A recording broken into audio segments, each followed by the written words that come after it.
gentlemen, welcome to it. Good morning to the folks. What up to the youngins and bless up to the world. And then Tay just puts your info on blast like that. It's what the people want to know, bro. My bad. Nah, bro. Ladies and gentlemen, welcome to it. It is the Morning Shake with me, your host, Xavier, and of course, my co-hosts, Mr. Paris, Mr. Jesse, and Mr. Sean. Today we have a very interesting, controversial, hectic. It's going to go up, it's going to go down, it's going to get emotional, it's going to go all over the place. But you got to tune in, you got to hit the share button now to make sure that everybody, especially the brown people in South Africa, needs to understand this conversation is deep, it's serious, it's hectic.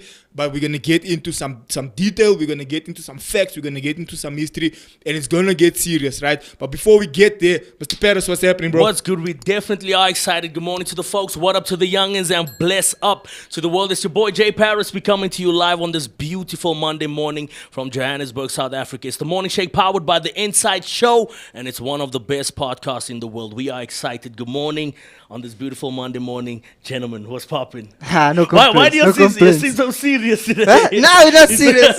We're trying to share mics here in the studio. We're trying to... One mic. That's all we need. But good morning to all of you out there. Hope you're doing wonderful on this... what's today? Monday. Monday. Hey, the days are going fast, eh? Hey, the days are going... Yeah, I know, you know. Nice things. The days are going quick. But now, looking forward to the topic today. Off air, had a bit of a young chat. Interesting stuff. Looking forward to learning. And yeah, stay tuned, guys.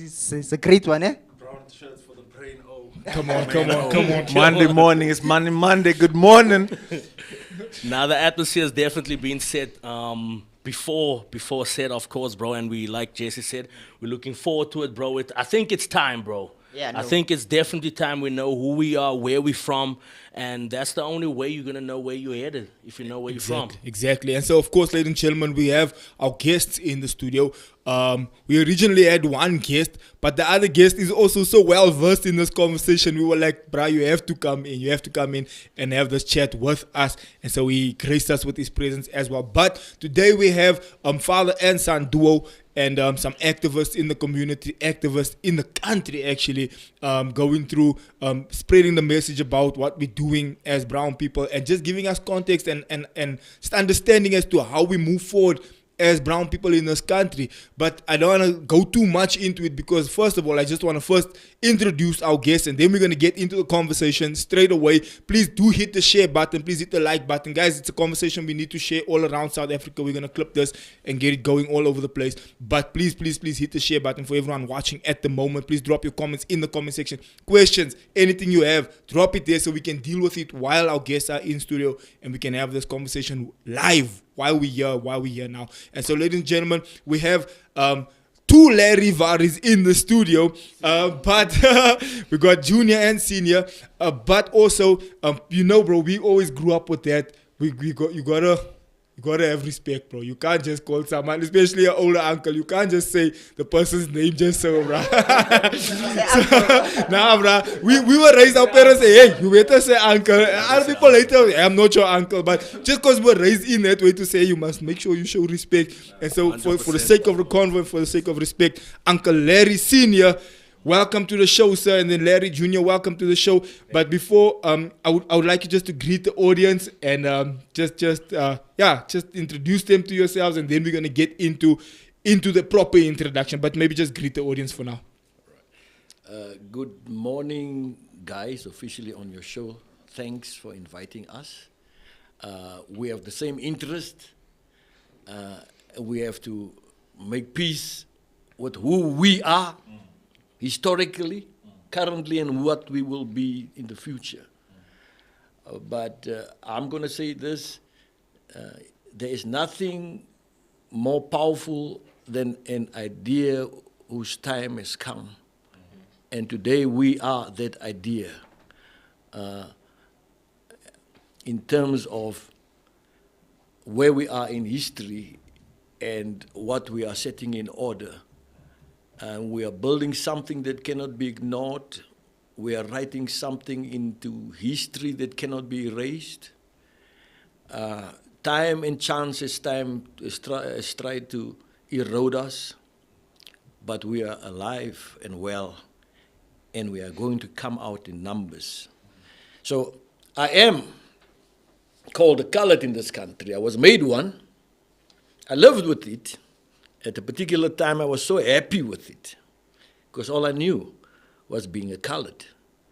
And I've seen my community, how everybody likes to be a colored. And maybe there's something wrong with it because we look at it differently than those who gave us the name with their evil intentions. We made the best of it. But if you understand what the colonizer does and those who gave us different names, first they tried to kill our ancestors, and then they couldn't do it. They couldn't erase us and remove us from the earth. That was genocide against us. And we cannot act and not even feel pain for people who are our ancestors, who were killed, wiped off the face of the earth on the basis of capitalism, seeing our land and we are in their way. They want our gold, our resources, the land, whatever can be done. They want that. So when they could not remove us, we were told that we were busters. Uncle Larry, before you go deep into the history, Uncle Larry, before you go deep into the history, I just want to bring Larry Jr. in quickly, but we're gonna get into the source. All those things you were just Sean is already crying. Look at he's already crying. My ancestors. You have to say Uncle Larry Jr. let's just bring. He's LJ. Let's just bring Junior in. He's LJ. Let's just bring Junior in quick. Just introduce yourself to the audience. Then we're gonna jump straight back to Uncle Larry and really get into the convo and really just structure the convo in that way and get deep into the source. No, thank you, Zakes, Jay, Jesse, Sean. Thanks for having us. And to the viewers, Inside Show, we are blessed to be here. And for me also, I think, also having my father here, and for the viewers to actually get an in-depth understanding of two different eras of dealing with identity issues and the challenges I've faced and the beliefs and perspectives I've gained over time, opposed to that of my father, also to give that deep understanding. I'm appreciative of the fact that we can actually delve deep into something that I'm passionate about it. I've been involved for over 15 years in the struggle. I've also been confused about who I am because of the status quo outside and the people you meet and being a colored and the challenges you face and not knowing who you are, what do you dress when you go to school, you know, all these different things. When you go to work, what are you going to dress, Heritage Day, or, you know, finding yourself, finding what your identity is. So I'm very, very excited to delve into the conversation. It is something that we need to do. I think it's long overdue also. And I think South Africa is at a place where I think we're ready now to hear the story of the colored people, the story of the Khoisan people. Who are they? Exactly. I hear you. So, thanks. Yeah, I think I just need to set the record straight from the onset with this question. Uncle Larry was delving into beautiful and pertinent points there. But I want to ask a question from the onset. Are we and there's no question that's menial. I believe that we all have different questions. We're all in that position at the moment where we do want to know who we are. But from the onset, are we a first generation South African race, or are we a product of white and black? Jay, I think you jump way into the middle of the convo. No. I want to establish it from the onset, from the beginning. From the beginning, and we don't need to. And the concept of colored abroad is completely different. Yes. I just want to establish it, and then before we establish that, I just want to establish it, bro, because we already went into. Before we establish that, I want Uncle Larry just to give us his journey in this field, because I want the viewers to understand. And again, viewers, please share this, because this is gonna go all over the place, right? Please share this. Uncle Larry, can you tell us how do you get onto this journey? Because surely this journey had to start somewhere. You know, he provoked something in me now. You But tried to Uncle stop Larry, me, but I just want to say something. I'm going to be very short on that. I just want to answer shortly. No colored are not a mixture between black and white. Talk that talk. Come on. First of all, we are the descendants of the first people of the world according to science. Not only of South Africa. Every nation on the planet derives from us. The Chinese, the DNA is traced back to us. The Indians, the white men, the black men, scientifically proves that all of them come from us. So, being us is being most original. There's no one that's more original than us. But let's leave it for there now. Wait, I want, Uncle Larry, listen, Jess. Guys, follow, no, follow. Element evil us. Guys, I want you to follow my line of thought. I want Uncle Larry first to explain to the viewers, how do you get onto this journey? Because surely this journey started for you somewhere. I want you to explain to the viewers where you've been, what you've seen, what you've heard. You don't have to go into detail, especially if it's things that are not meant for the public ears at the moment. But give us an understanding so that when you say certain things, the viewer at home sits there and says, this man is not sucking things from the sky. He's speaking from a place where he's been in these rooms, or he's seen certain things, or he's been in depth with certain conversations, or certain places, or certain research. And this is how we know that what he's saying, whether I agree or disagree, there has to be merit in what he is saying. How does this journey start for you, and how do you get to the point where you become so passionate about this conversation? We are all from the same group. And sometimes we might find out later on that we are actually in a way related to each other. If you go to certain parts of South Africa, Northern Cape, certain parts of the Cape, colored people in numbers. I was so shocked because I grew up in Joburg. I only saw black people in numbers. I know what it is to see them in numbers.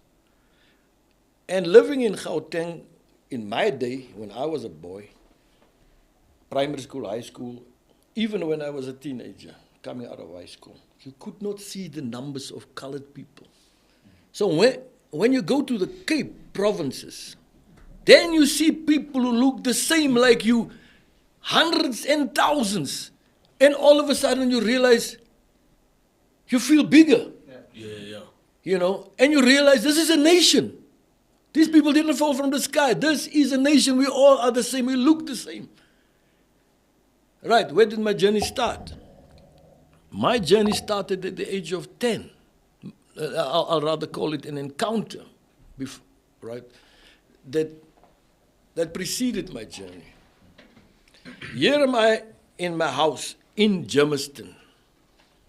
My grandmother visited us at particular points in time, and I think my mother must have been pregnant and had a baby, and my grandmother was not there to help. And it's only my grandmother and I'm doing my homework. And she looks at my history books, and they're studying about the voortrekkers. She said to me, I know these whites are only teaching you about them. But let me tell you something today. You see, in Afrikaans nou, die Ossewaans, ons het ook over de Ossewaans gehad. Jy sien die geweer wat hulle met kruit skiet, ons het dit ook gehad. Jy sien, hoor jy as ons bid, segen Vader, as ons eten, laat ons nimmer u vergeet. Ons het ook Hollands gepraat. Alles wat hulle sê van hulle, dit is ons. Maar hulle sê dit nie van ons nie. Hulle skryf nie van ons nie, jy lees die in die boeken. Maar daar is niks van jou daar binne nie. Ja. Hulle sê vir jou, jy is 'n kleerling, my kind, jy is nie een nie. Sy sê, ek, op die oomblik, sien myself as 'n Griek, maar ek weet, en ek sê, al haar uit, sy sê, ek is 'n Hottentot. This is your granny and you 10 years old. Esther Warrie, my oma. Sy sê vir my, jou ma en jou pa gaan probeer om 'n polities korrek groot te maak, nou nie in dieselfde woorde wat dit nou sê. Ja, but down that line, ja. Maar, en ek is die enigste een vir wie sy dit gesê het. Niemand het nog ooit gesê, maar miskien het sy vir ander gesê, hulle het nie gepraat daaroor nie. Sy sê vir my, jy sien hulle noem hulle self voortrekkers. Ons is ook voortrekkers. Die tyd met die Britse besetting in die Kaap en toe hulle in Engeland en Holland ooreenkoms aangegaan het, was hulle ek toe agterna my navorsing beter verstaan. So ek vertolk maar dit wat ek nie reg kon verstaan het. In die woorde en in die tyd wat sy dit vir my gesê het nie. Die Britse besetting van die Kaap was 'n ooreenkoms tussen Holland en Engeland. So Engeland was al lankal het om die Kaap geseil alreeds voor 1600. 1610, 1595. Hulle recordings wys hulle was al daar, maar hulle het nie 'n interest gehad nie. So na Jan van Riebeeck gekom het en 'n verfrissingsstasie op die Kaap geskep het. Let me speak English because I think I was just about to mention a lot of viewers with all due respect and by all means, you know, if there are certain phrases and so forth. No, with all due respect. Catch up. Yeah, I have a lot of certain phrases that you need to speak. black people that told me they're gonna watch this. They want to know that. So if you're gonna go play now and you're speaking proper Afrikaans, it's not even that one where you can you can hear this. When Thierry Henry or whoever speaks French, they follow closed captions. I'm just saying, but anyway. Yeah, bro, but we try to be open-minded for the viewers at our Facts. I'm Right. just teasing. So the story is what we don't understand the gap in history. So my grandmother says to me, she's a Hottentot. Now, if you go and see, now I discovered that the Hottentots are the people who were wiped out by science. Mass genocide. Smallpox. These people eroded our ancestors and our families based on their agenda when they came in. They didn't die of smallpox because they had the medicine. They brought it from where they came, and the people on the land died. Is that a mistake? It's not a mistake. It's calculated. Right.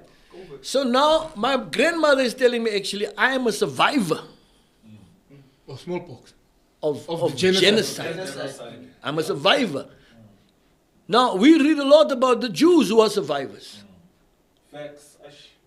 Christian people, African people, whoever, we were taught and we respect the fact that the Jews suffered unnecessary harm, genocide. It's not right. But why do we talk about us? We also, our people always want to refer, when they want to be smart, talk about this genocide, that one. No one talks about ours. Right? We were genocided. So when my grandmother tells me the story, I realize that I'm part of a big story that is untold and that is kept under the carpet. No one wants to speak about it because they're afraid of the consequences. At my young age, I could not understand why people doesn't talk. Why my grandmother says, your mother and father forget it, they never tell you. Because they want you to be safe. But why did they do that? Because when I started delving into my personal history, there were certain older people that were dodging the questions and dodging the history, which frustrates me because I can't understand. I'm trying to look for answers, but you are dancing around the question and dancing around the answer. What was the mindset and the framework behind trying to avoid the question? Why don't just tell me so I know where I stand? All right. Now, we're jumping around, but the story will come together. Okay. Right? You see, we are the only people, the Khoi Bushman descendants. Sen and Khoi. We are the only people in Africa who has been colonized properly. The Bantu people were not colonized. They were just controlled, disrespected, displaced, and under force, under colonial force. The proper thing, wherever people colonize properly, they take away your language. They take away your culture. They take away your leadership. They take away your value system and they transform you into the image they want you to be so that you can be totally displaced. That is part of the proof that the black man, the Bantu Nguni person, was not a threat to the invader because he's not the owner of the land. In colonization, you wipe the owner out, so there cannot be a claim on the land. So when they could not commit a complete genocide, they invented and brought in cultural genocide. Cultural genocide is the milder level of extermination. Are you understanding this, bro? No, This history lesson. Right. So now, so they come from England. Not from the Dutch comes from Holland. They are the first ones. We are nice people. We are not all rape victims. The children of rape victims. That's the story in die Kaap. Hulle sê vir die Kaap is weer Hollanders. Daar's 'n tyd dat dit nice was in die Kaap met die Hollanders. And wetenskaplik, scientifically, it is proven that most of our history that made us what we are is a connection between a foreign man and the indigenous woman. That is the biggest description, the DNA, in terms of the DNA. What year are we looking at here? 18th. From 1652. 1652. But remember, it's not the first time that a Khoi or a Bushman woman would have a child. With the That Dutchman. doesn't look like a Khoisan, because the Chinese has come in this path and waited. And do you think those men did not have intercourse? Even if they left? And remember, they were intrigued by the shape of the body, because now you found that, and this is why Sarki Bartman was such a big issue. They come and they see there's protruded bums, big breasts, because they're coming from places in Europe where this might not be the case. And so they come down here, and this is why Sarki Bartman went parading all around the world, because they couldn't believe the size of a bum.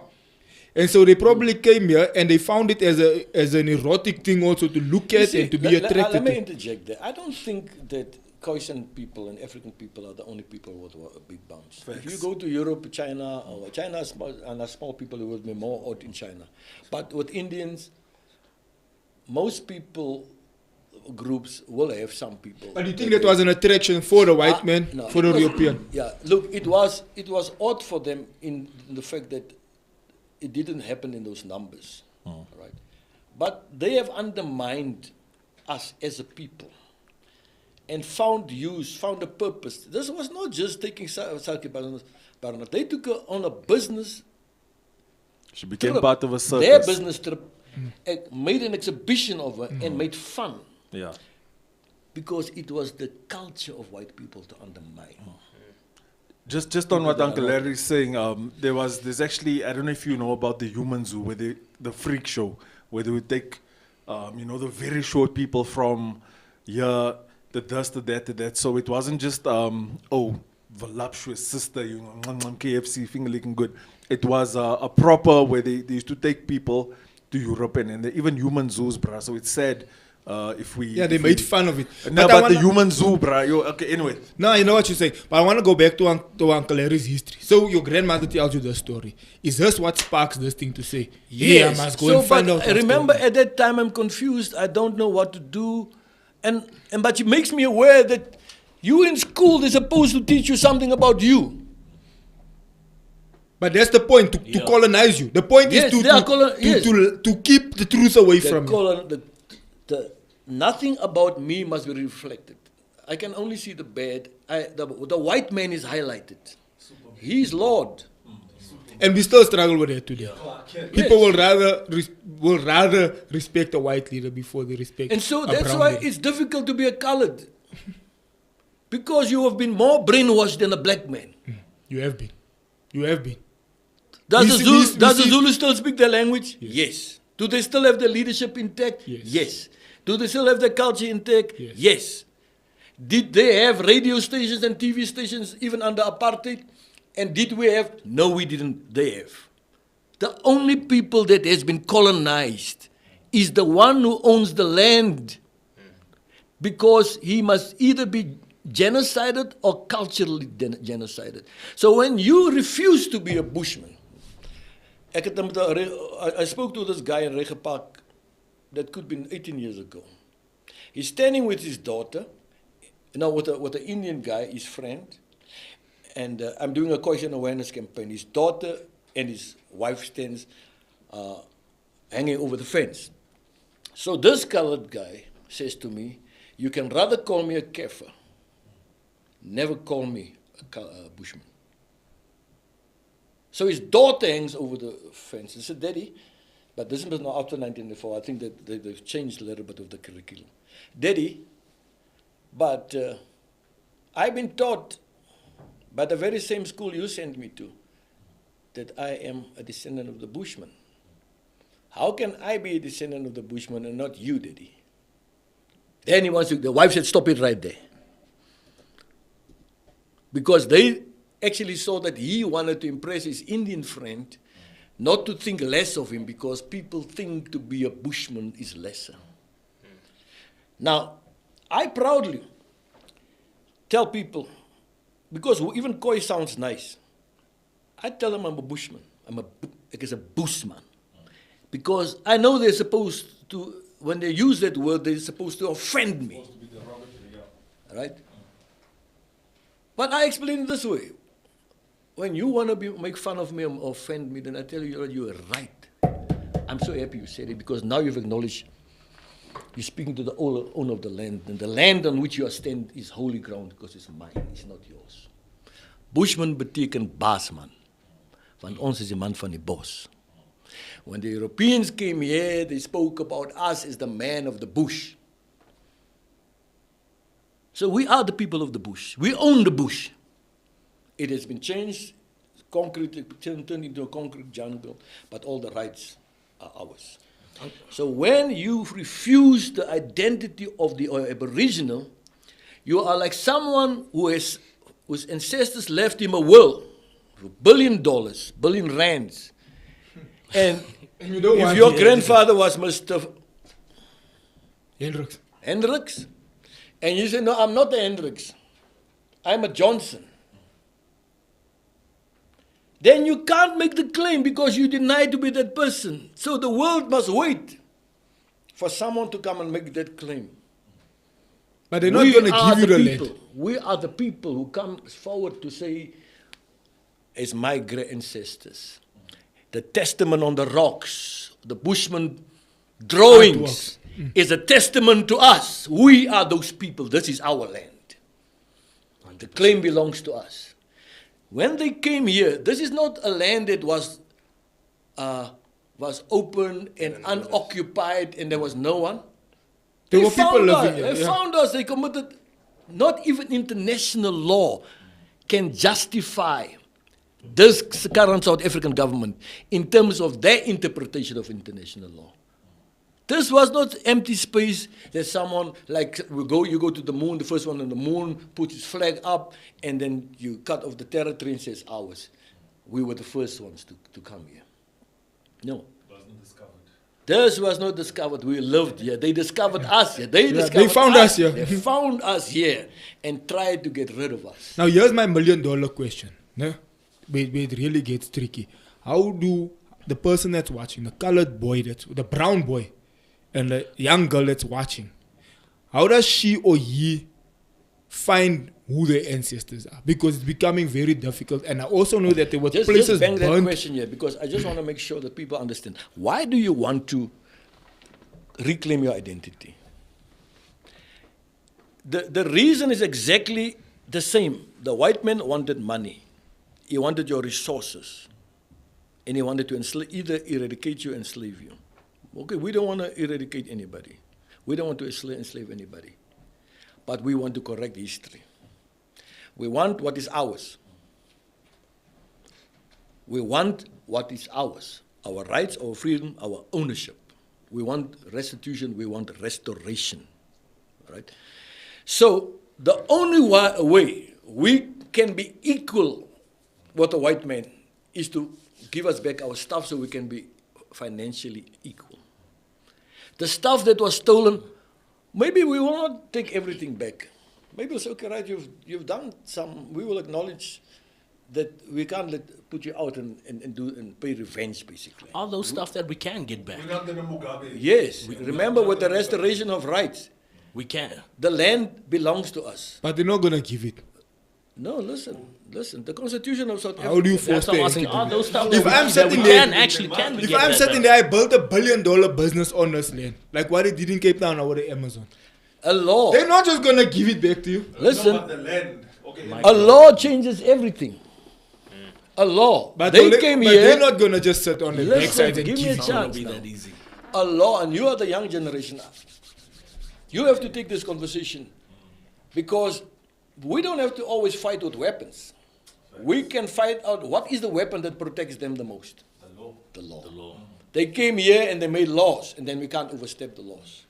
So my argument is, in terms of where we are now in this country, which was started, originally created by colonial powers, created the borders. We didn't create the borders. We didn't give the name. And we were not even at the negotiation table with the formation of the new South Africa. So those white people who spoke to those ANC people who has a majority black mindset, they were told, we can talk. We'll give you one man, one vote. We'll give you a majority system, but we will not give you the land. Because we know where we took it from. You have no claim on the land. So they're aware of it. They know it. They all know it. Rabikanya, you. We can't under. The closest to the like the Sun and those people is actually the Xhosa people. There's a direct link. If I'm not No, correct. not the Makosa people. No? We're going to have to say that. Really? Remember, I'm going to say something, and maybe you're provoking me to say it now. School me. Yes. You see, the Jews were scattered over the earth Okay, we're going there. Okay, yes. for 3,000 years, but God said, I will bring them back. So 3,000 years is a lot of time to forget, generation after generation. But God kept his word, and it's recorded. Now, a lot of people, especially those colors that are Muslims, will not like this. But the Jews got the promised land that was promised to Abraham after 3,000 years. The Jews or the Hebrew? Because Jews. Remember, Abraham was not a Jew in any case. I'm just talking Jews for the point of reference. Okay. He's the seed of Abraham, Okay. the seed of Isaac, right? And that's why Jacob became Israel, and then the Jewish term comes from that. But Okay. the point is, we have been scattered, like the Jews, genocided. They have faced genocide after genocide over the history. We faced it. We have been culturally genocided. You know how many of the Jews also went abroad, and some of the children can't even speak their own languages. Facts. Some of them have never followed the Jewish religion and a lot of things. But God is the guardian of the Jews. People can say what they want and do what they want. History has proven God is the guardian, and He's given specific angels charge concerning them. Pertaining to us, my grandmother told me, she'll be featuring in the story. At the age of 10, she explained to me how they moved. Remember she said they also had, what is it also called? Volkswagen. Ox wagons, rifles, everything that the white man had. And we had more. Now when they cattle moved, also. so I just want to say this. There's a 150-year gap from 1652 to 1795, 806, when the British takes over the Cape. So in the process, we were bastards.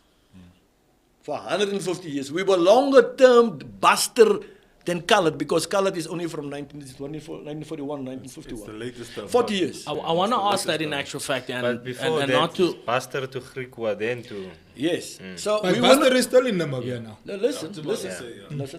Before we became Colored. Griekwa. No, we became Griekwa before we became colored. So in that 150 years, we were bastards. What's the correct term today? Do you think that colored is the right term to classify as brown people? Wait, let me just, you're going to Wait, break the is story. this You're going to going break down the the turn line? of the story now, right? Listen to the line. I just want every colored person to know, and people who are not colored, history. For correct interpretation, it's not just a small gap, it's 150 years. From 1652 to 1806. About 3 generations. Or 2. So many generations. Many. En dan dood hy dat hulle vinniger kinders gekry, want daar is nie nog prevention. Dis nie nog prevention. So generations is hier aan die toe en begin die next in. Nee, sê. En nou ook die mense was nie so seker nie. Hulle het seker maar geweet van koetjies, maar daai koetjies het lang gevolge gehad. Right. So for what you have to bear in mind, you have to begin to consider yourselves. Your history. For 150 years, you were a buster. The fact that you look like this now, a little bit different from the original Khoi in the we're going to come to the Xhosa thing, right? And The same. in the same, we don't look original. Here and there, one of the children can pop out and he looks like exactly. With a and then we still going to make bones. fun about him because he's a bushman. That is supposed to That's how you're supposed to look. look. And actually, we should actually take that guy as a trophy. Says, can you see? It's popping out, right? So 150 years I was a buster. Then the London Missionary Society comes. But now, remember, this is in the process. The British removed our people, annexed the Cape, and then the Afrikaners, no, not Afrikaners, they were not Afrikaners, the Dutch people, decided they are not going to submit. Holland has sold them out, made a deal with England, and they're not going to submit to England. So they move into the interior, and they become voortrekkers. This is where the word voortrekker came into place. But in the same process, remember our ancestors then speaks also Dutch, but they speak Dutch and Afrikaans, right? And they've actually transformed the Dutch so that even the guy from Holland could not speak Dutch anymore. I should talk that talk.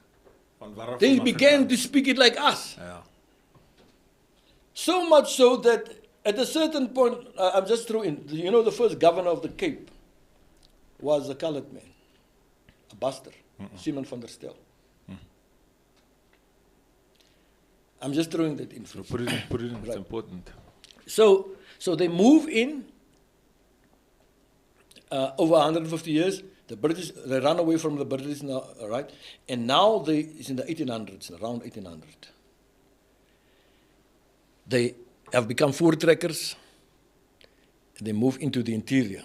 Now, not all the Aboriginal people were busters, because some of them refused to interact with the white man, right? Not all of them were raped, Facts. right? So this notion of other people, especially black people, make that notion. Ons is hoerkinders, ons is dit.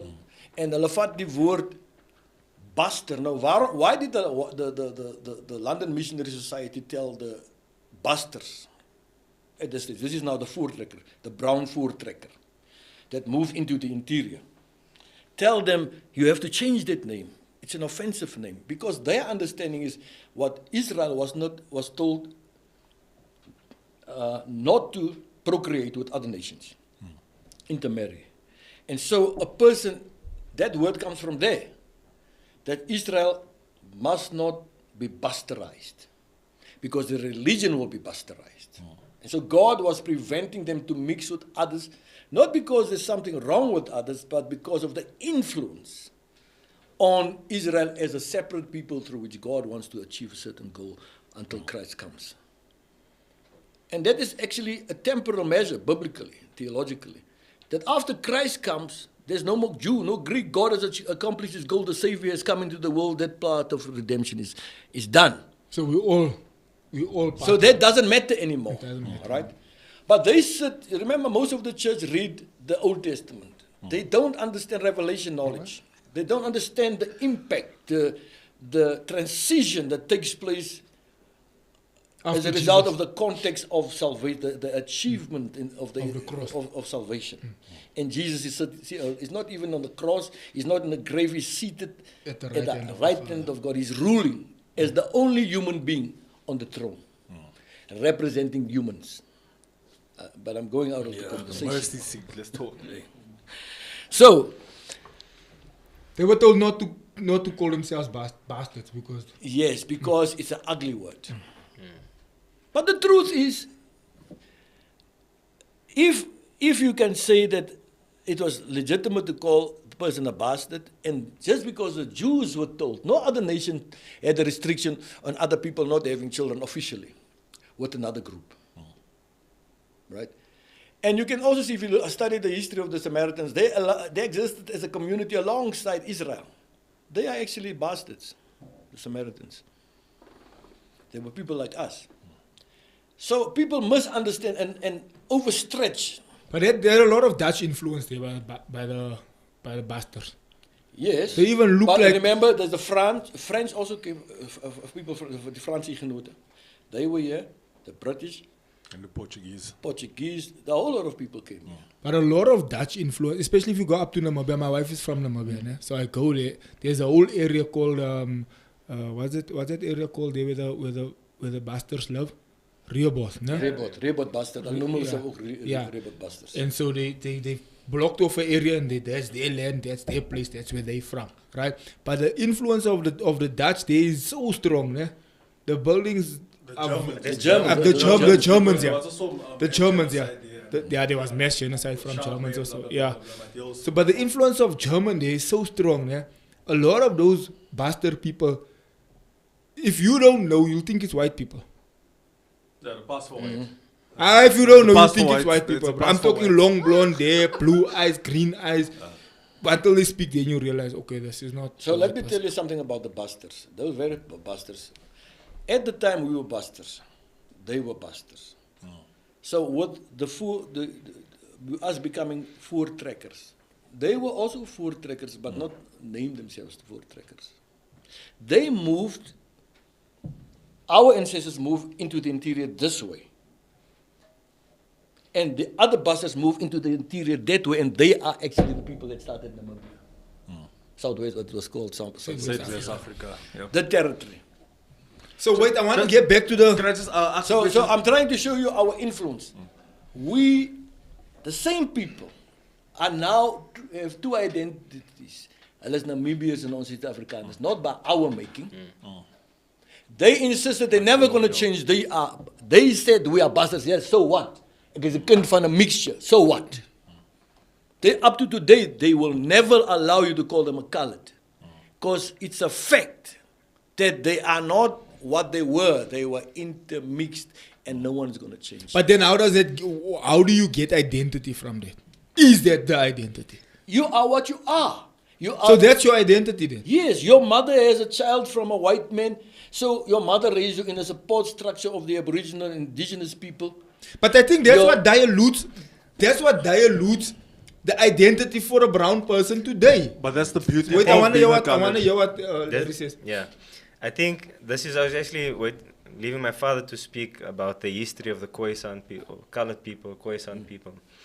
Because where we are now, the conversations that I'm involved in even, is for colored people, or us as a nation, the biggest thing that is holding us back right now is the term colored.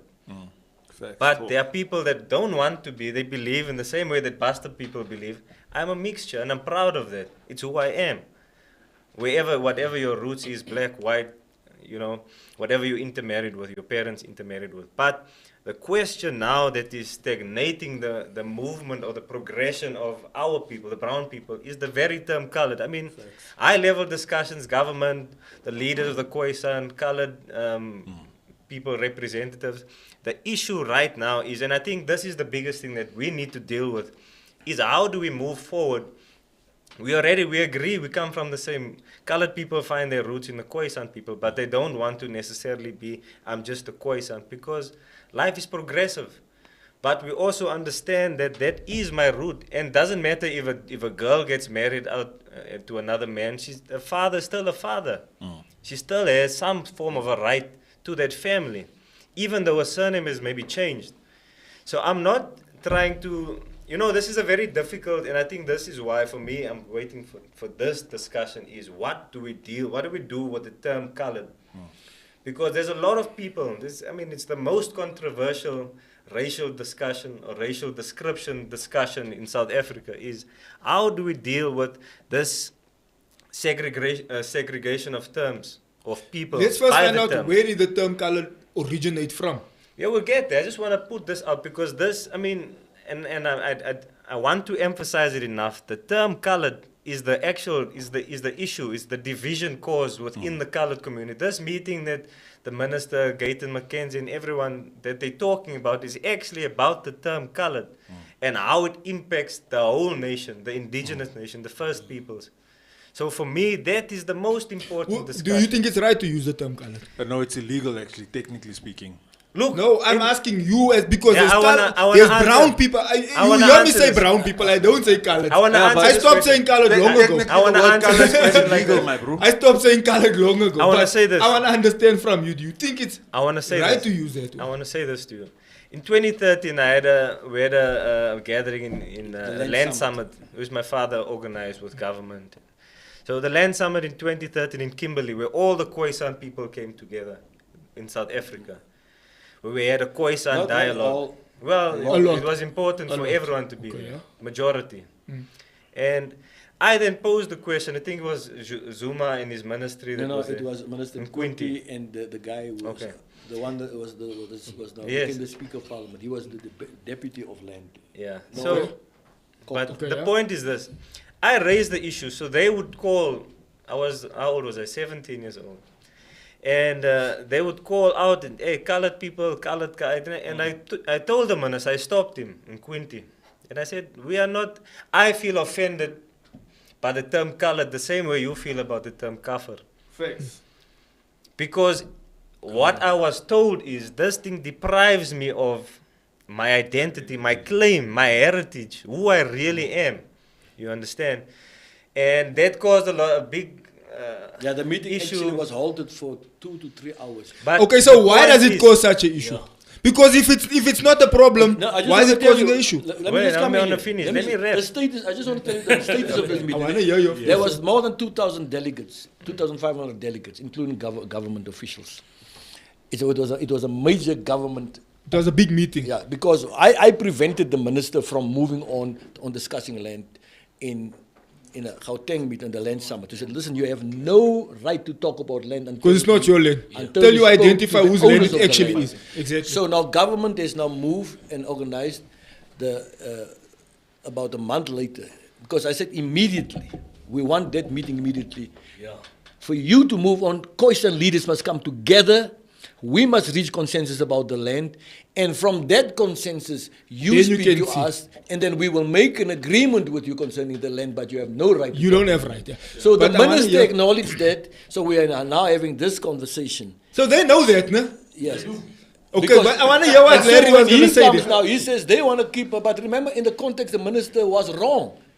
Because we call a Khoisan meeting. We don't want the word colored there because that is a genocide term and it robs us of our identity and our claim. So we want to speak to the minister at that meeting as Khoisan. I actually I wanna want to say hear- this I wanna also. hear you, Before I finish the story, I'll get back to the story. The Human Rights Commission had recommendations that was made. And part of those recommendations that was made was to the president. And remember, when the Human Rights Commission makes recommendations, it becomes like law. The president must oppose it formally, which he hasn't done. And part of these recommendations was the scrapping of the term colored.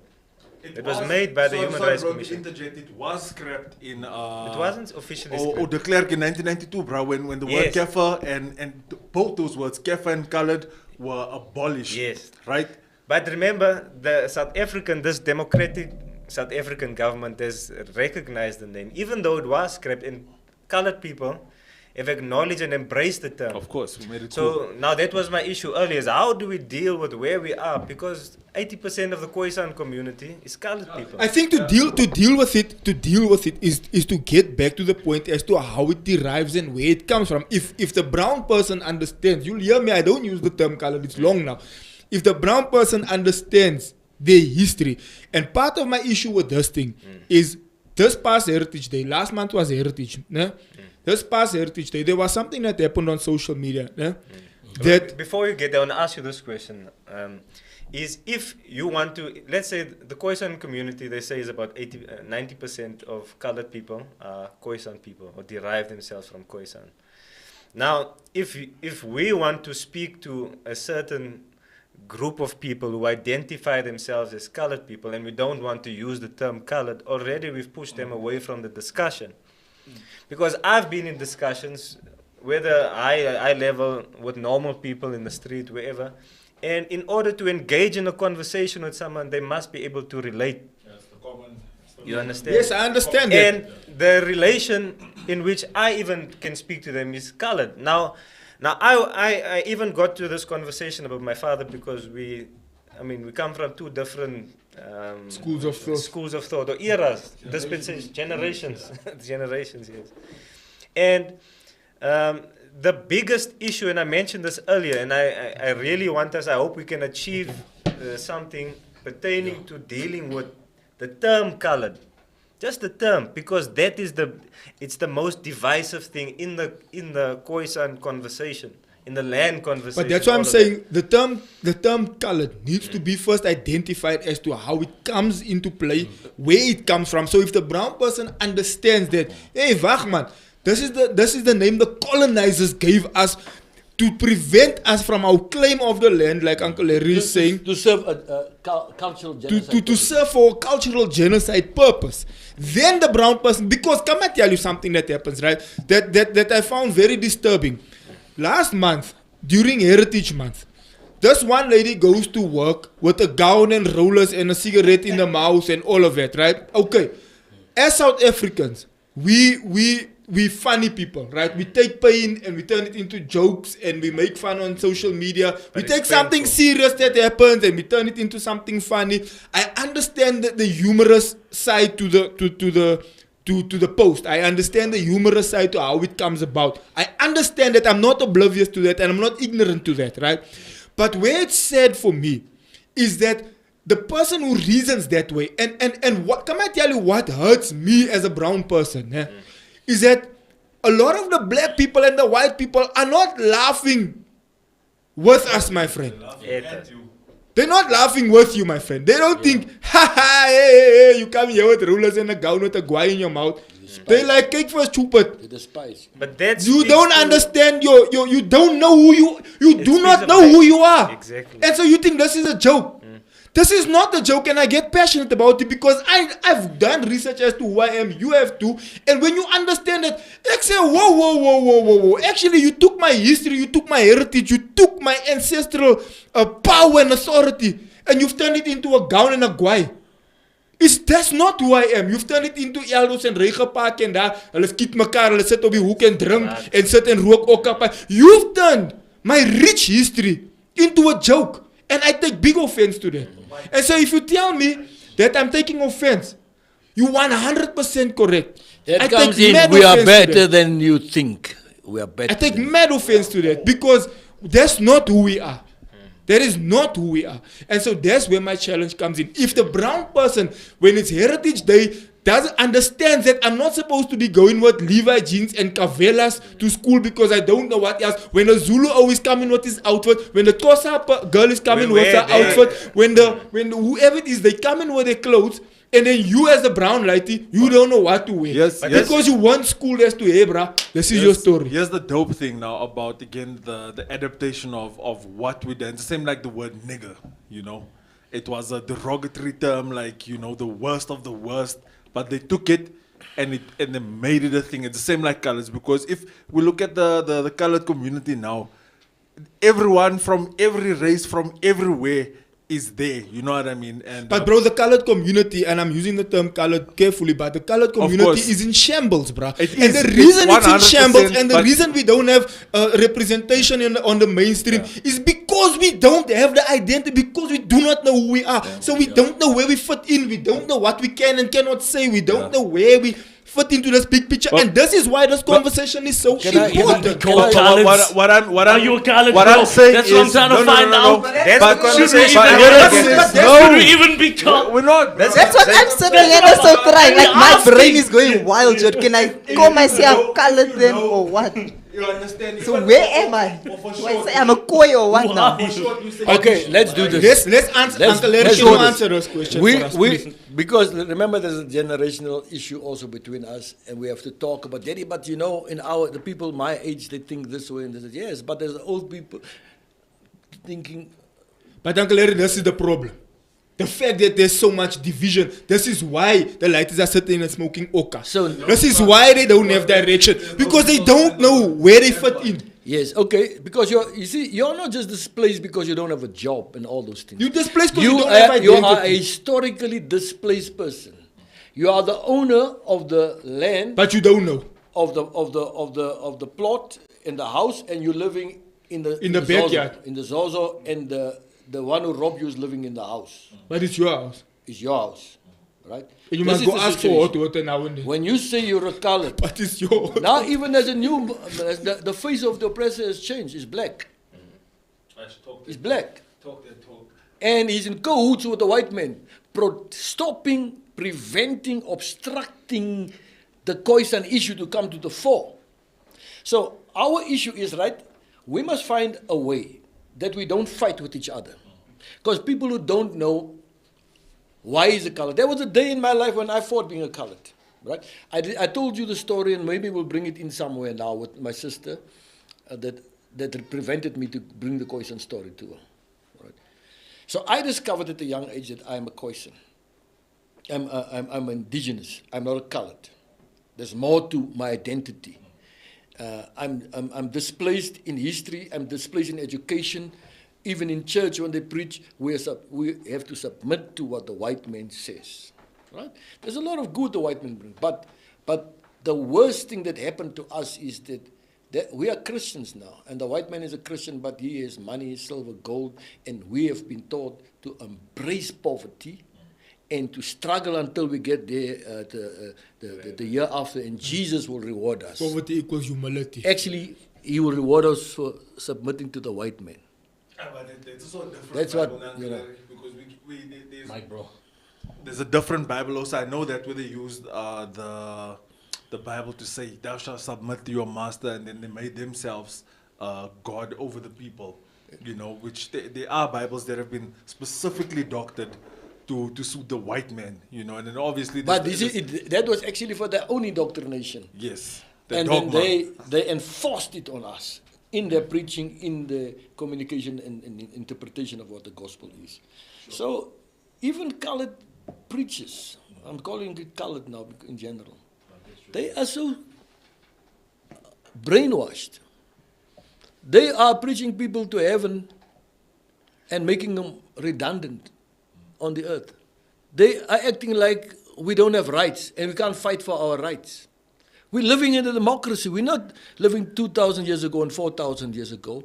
There's a political space that is open to us. There's a constitution that we must use to our advantage, right? Some other people don't like the term Khoisan, but the word Khoisan is written in the constitution, so we have a reference in the constitution. Instead of fighting with each other about identity, the term Khoisan, use the term Khoisan because it's written in the highest document. And fight your fight on the basis of your constitution acknowledges that I am existing. And then we use that because the constitution speaks about the Khoisan, and then there's a lamentation on the land, a 1913 lamentation on the land. This is the reason why you can't focus on your colored identity. It's okay, you can be a colored, but take up the rights of the Aboriginal. But this is what I wanted to say also earlier, is in terms of, you see, colored people, and I'm using the term colored again for the sake of the conversation, right? We do not have any thing or any form of success that we or place in South Africa that we can say we associate. Even Khoisan, there's nothing you can say that we have this. We've been displaced and dispossessed of everything. And records have been burnt. Right. Besides So- rock art. No, but the point that I'm trying to get to, and for me, it's about what are we going to do henceforth. The history is good, but I'm not a prisoner of the past, of whatever is, I'm maybe a product of the past, but And that's not the point not where a we prisoner. have to come to. But now the conversation for me is, what are we going to do? Remember, this is such a sensitive topic because it speaks to our history. It's a painful history. Now, we need to find a way where we can create certain things, ideas, or whatever it is, where colored people or brown people can then associate themselves to success. I'll tell you a couple of things. There's a lot of, Wade van Niekerk, or even my brother Rayma, personal experience that I've had, where colored people wanted to, as soon as there's a brown person that achieves some Achieve form of something. success, everyone wants to associate with that. Why? But it's normal. Even Because- the girl that's singing there in America now. Tyler. But it's normal. I think. So Wait. the point that I'm making is we do not have every opportunity we get to celebrate something that is brown. Everyone does it, regardless of whether you believe you're a Khoisan, brown, colored, or whatever. It's because we're lacking something that we all find, that common purpose, a common thing. We use everything. You see, for me, I believe all the other races, racial groups in South Africa, cultural groups in South Africa, find the few things that divide us. And I believe we must use, and this is why for me, we need to discuss the term colored, because there are certain things that were common things that unite us. And we should focus on those things that unite us rather than the few things that divide us. Because that is where they succeed in achieving this long 400-year. Divide and rule. You understand what I'm saying? But Bro, there's also Wait, wait. sorry. There's also the part that of all the whites, Indians and the colored is the most is the only group that so many people can have assimilated into. That the we've Chinese taken people are also Chinese, core Indian. colored people. We've taken gang. It's a very inclusive. Yeah, because of culture the way it's mixed. we But take because people we in. do not, because we We're do not not express prejudiced. control over, We're not we do prejudiced. not determine. Remember, the Constitution makes provision for self-determination, I want to ask you Now, a question, bro. But let me okay, just finish this. Finish your thought. Yeah. right? And we have that right to self-determine what colored means. Just like a taking Zulu out can of- tell you what Zulu means. Now, we I are, wanted to let me throw finish, quick let me spa- finish. We are 90% of the It's a lot colored to unpack. population. Why? Who can tell us that you can't say this and you can't say that? Now, part of the thing that was spoken to earlier is the 1913 limitation for land. Now, that's one of the things that we need to come as colored people, Khoisan people, and say, listen, this is something that we agree on. We are deprived. We are the only people that are deprived of land based on an act that was passed by law. Is to say only from 1913 onwards, but yet before 1913 we are the only people. That's where all our rights, the conversation that we want to talk about, and the re-Africanization of the law, because we're dealing with a white law. But the only way we can speak about things that affect us is to talk about things that affect us. I want to ask you a question, bro, and this might be a little bit of a span in the works here. So tell me, comment here says the book Colored by Tessa Dooms gives great context to this topic. I think every colored should read. And Tessa Dooms was on the Inside Show. I watched the interview recently, and they speak about the fact that colored is not a race, it's a culture. And they say that you can also be black and colored. But that's what I'm saying. It's the most inclusive. You can be black and colored. Listen, I think your father interviewed him. Yes, Dr. Carl interviewed. Let me say this. I have a few discrepancies there. Me You too. see, you cannot define us as a culture. That's displacing us again. We are the aboriginal people. Now, let me tell you, when there are coloreds that are the descendants of the Khoi and the Bushman people. And this is where the confusion and others feel displaced because they are scared we're going to be divided. But we can talk about them, including them. There are people that are not, that are coloreds, that are not the descendants of the Khoi and the Bushman. They have And a black the- mother and a white father. Yes, and they think that is what made the law never made you colored because of that. It is the original people. Remember, the key was cultural genocide. The reason for colored identity is to make you forget who you are. We're talking about the colonial onslaught. Now, in the Northern Cape and in other parts, even black people will tell you this. When, at a certain time, when colored people was perceived to have certain privileges, by going to a particular school or whatever, they will gather something they called draai die baadjie om. So, you live in the Northern Cape, you can speak Afrikaans like coloreds, or you have connections, right? And then you go and apply for an identity. Like you go to the license department, the examiner can fail you, but he's got the authority to sign. So you go to Home Affairs with a connection, they make you a colored. There are those coloreds who are actually black people. I mean, when I was in school, they brought people that are totally black, no Afrikaans, nothing. He's never been mixed with anybody. He paid. To join They jumped the fence, yes.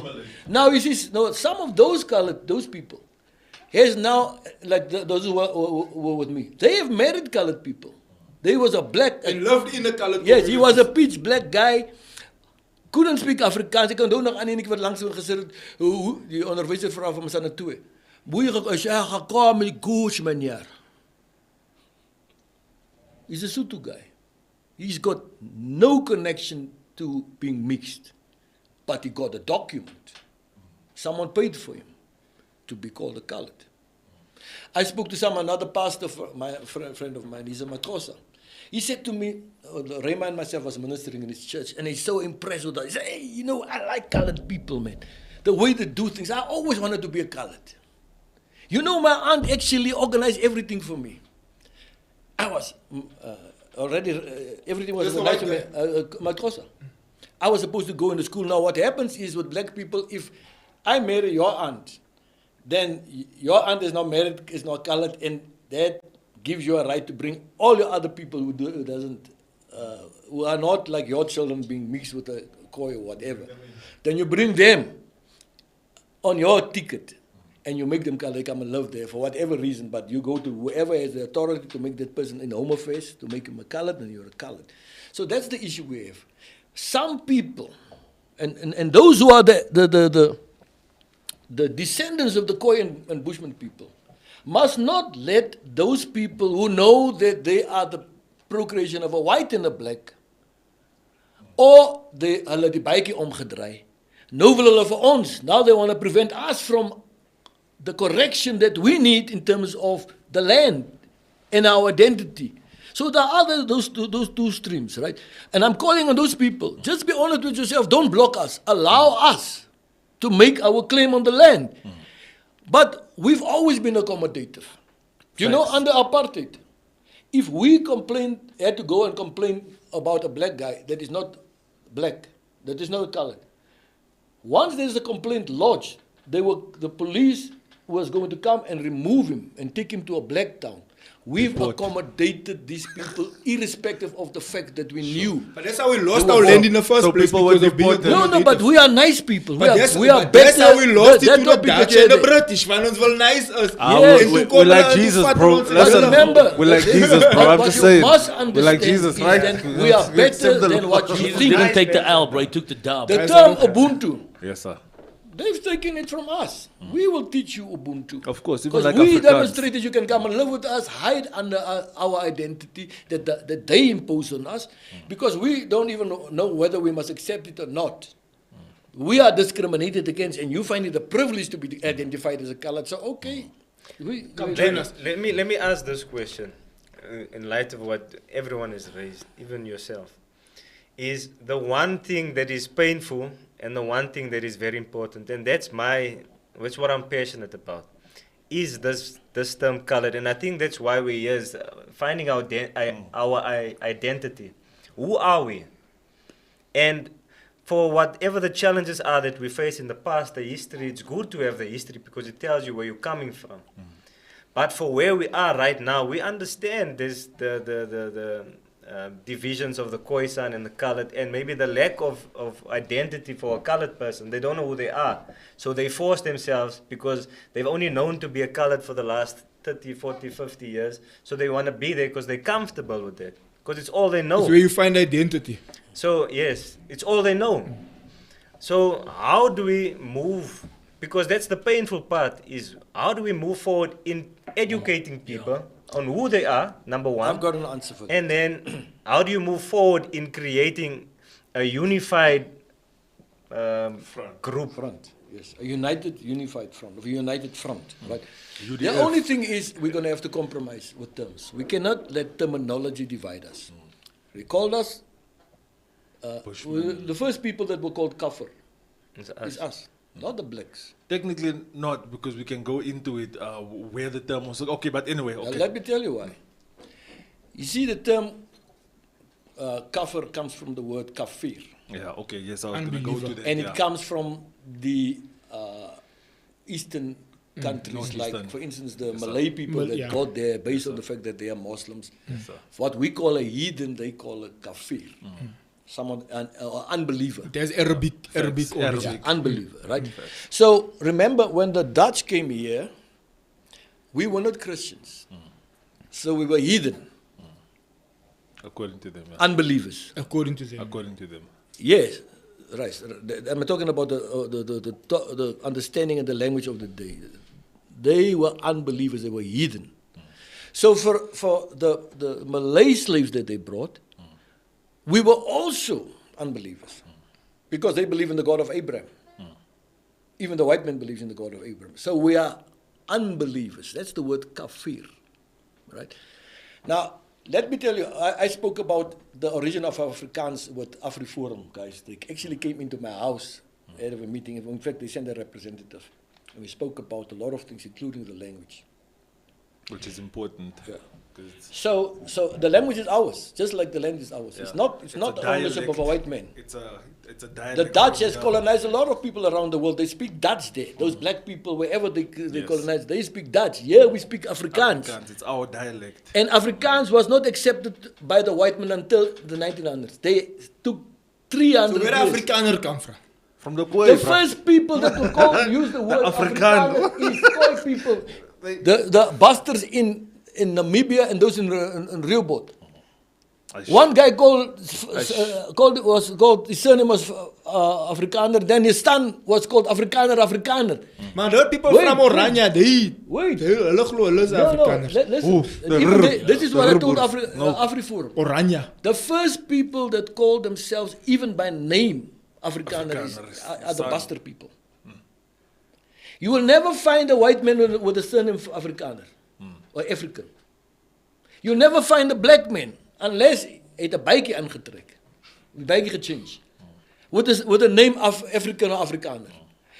We are the only people that use the term Afrikaner and African amongst ourselves. They get it from us like they get Afrikaans from us. But okay, the way forward is now we must compromise and not make terminology the issue.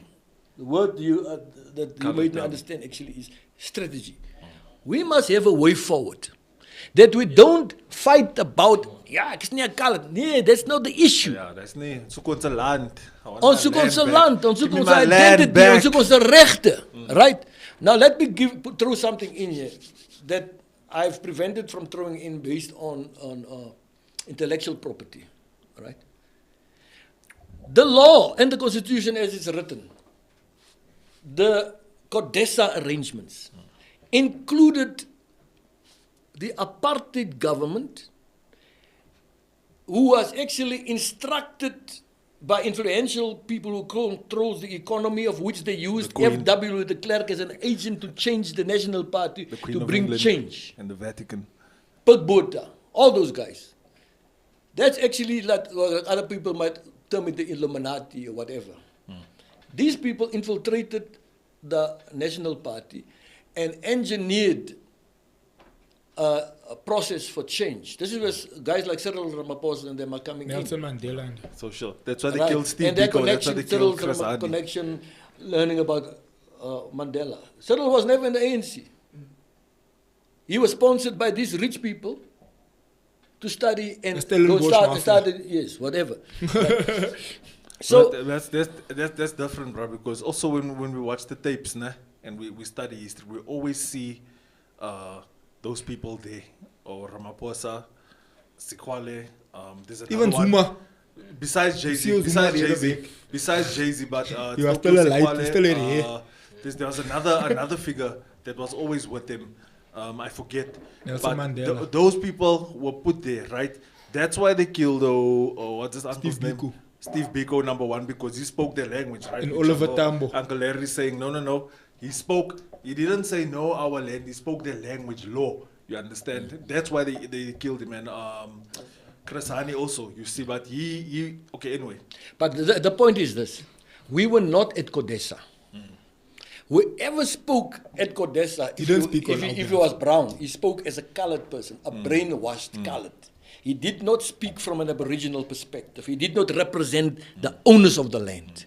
So what I'm saying to you is, even if there was a brown person somewhere included in the background of Contralesa, Busa, those were colored-minded people, brainwashed people. No one represented the owner of the land. The only one that represented the issue of the land was the white man in the negotiations. Said, listen, you're going to get one democracy gee soos julle wil hê. Majority Gee julle rule, land. 1 million vote. We're not going to give the land because it's not yours. We know who we took it from. We retain the rights. Right. So what I'm saying Sounds here like is a record the label. mightiest weapon of the colonizer and whoever, and even the government, is the law.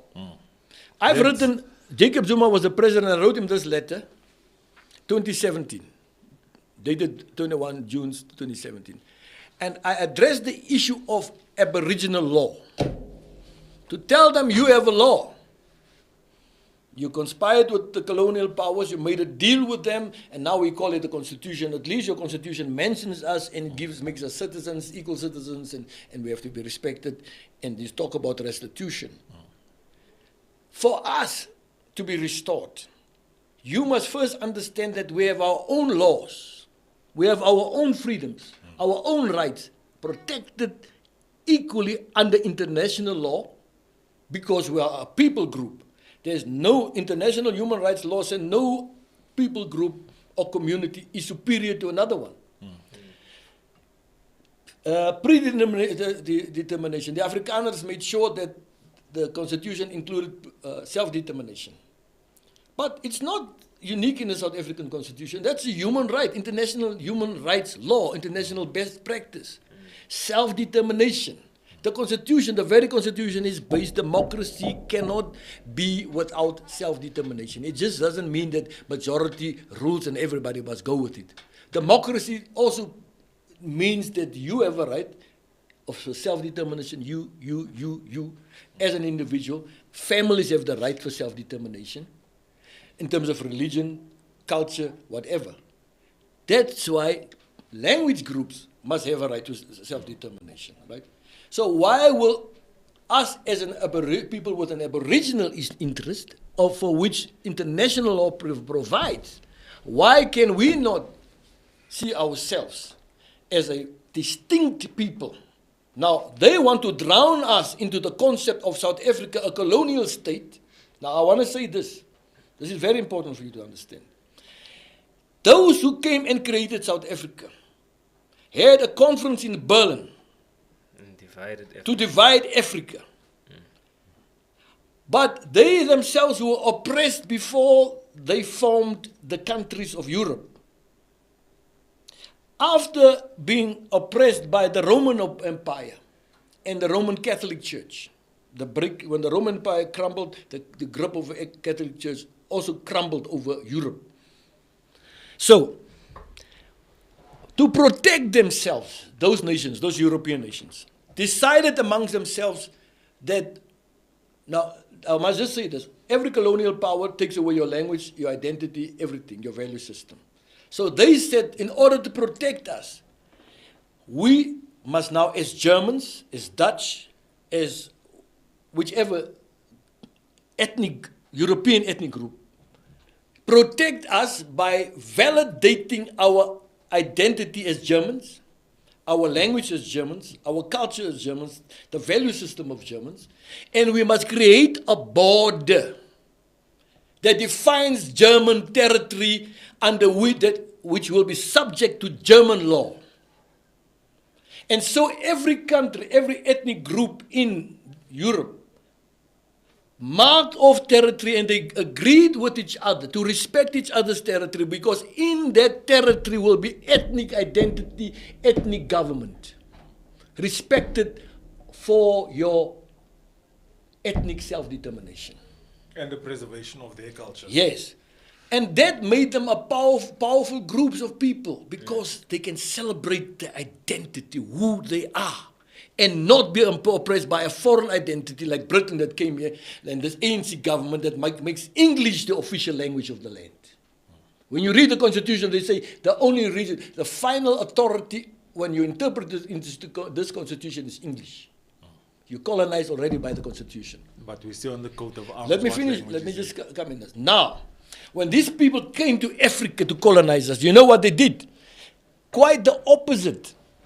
What they did for themselves, to have ethnic identities with ethnic governments, ethnic laws. And then on the basis of that ethnic laws, when they come together as Europeans, that becomes international law, because every ethnic group in Europe is a nation. Some of them are smaller, are not even 1 million people, but is regarded as a nation in the world. Gauteng province has 20 people and can make 5 countries or 6 countries in Europe. 20 million people. Yes. Just in one province. Right. So when they come here, they create a border, they throw all of us, they call that border, they call it a nation. Whether you Sotho, Tswana, Khoi, Bushman, whoever, everyone has now a national identity, and we must submit to that. We didn't make that law.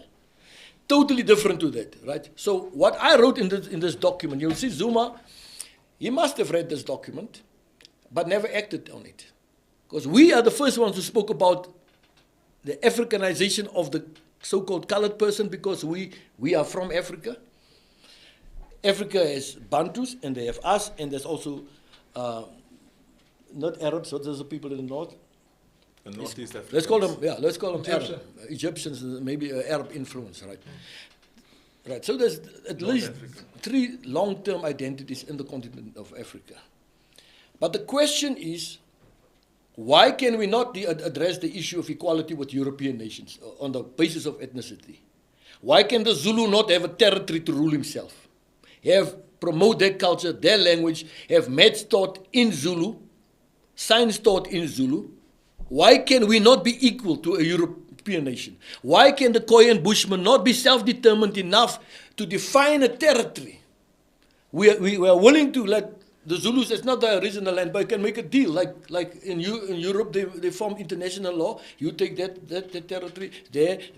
In fact, with these Bantus that came here and Gunis, they had a lot of wars with each other.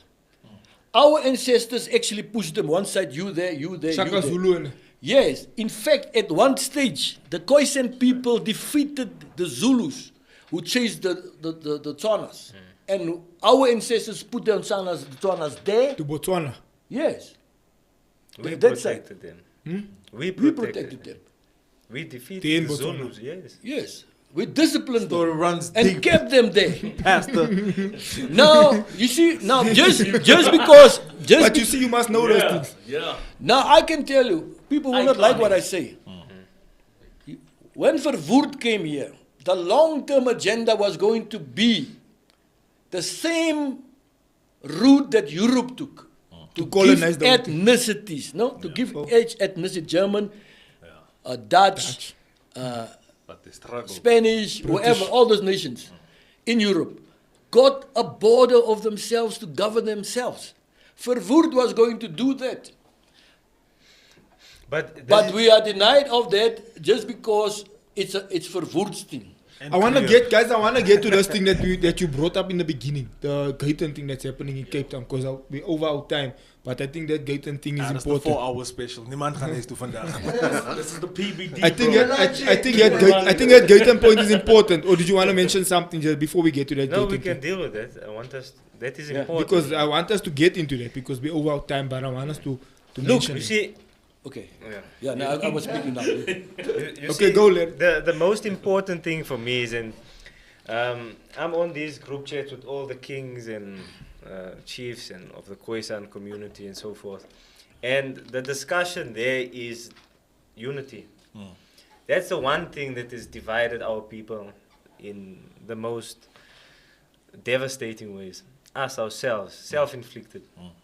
And the biggest challenge there is, that I've picked up, is the term colored. And for me, the biggest part of the population, the Khoisan, the indigenous population, is those who call themselves colored. Colored. It's the truth. Ash, catch 22. But now, color doesn't speak to the deep roots of where we really, our identity. Because Doesn't speak before to we our were claims. colored, Talk that before we talk. were colored, we were something. Talk Colored that was talk. given But to we have us. to go below that level of color. Yes, but in order go in into order the- to engage, we need to First, gather on we need that. to accept we that this is gather on where- that name. No, not necessarily gather on the name, but we need to accept that this is where we are. Yes. That we are dealing with the reality of people who embrace the term color that are Khoisan. But that's what I'm saying. We come to consensus on ancestral. Yes. But that's the surface level. Now we need to go into the roots now. Not even that. I will say, be whoever you want to be. Call yourself whatever you want to call yourself. If you want to call yourself a colored, you want to call yourself a bastard, you want to call yourself a bushman, whatever you want to call yourself. It's fine. I don't want to deal with the semantics of who's this and who's that. Ons is almal Khoisan Aborigines. mense. We are all You Aboriginal see, people. this is here. also why we chose the Let me word. finish. I just now interject. Greater Aboriginal Community Council. We want to prevent different identity clashes.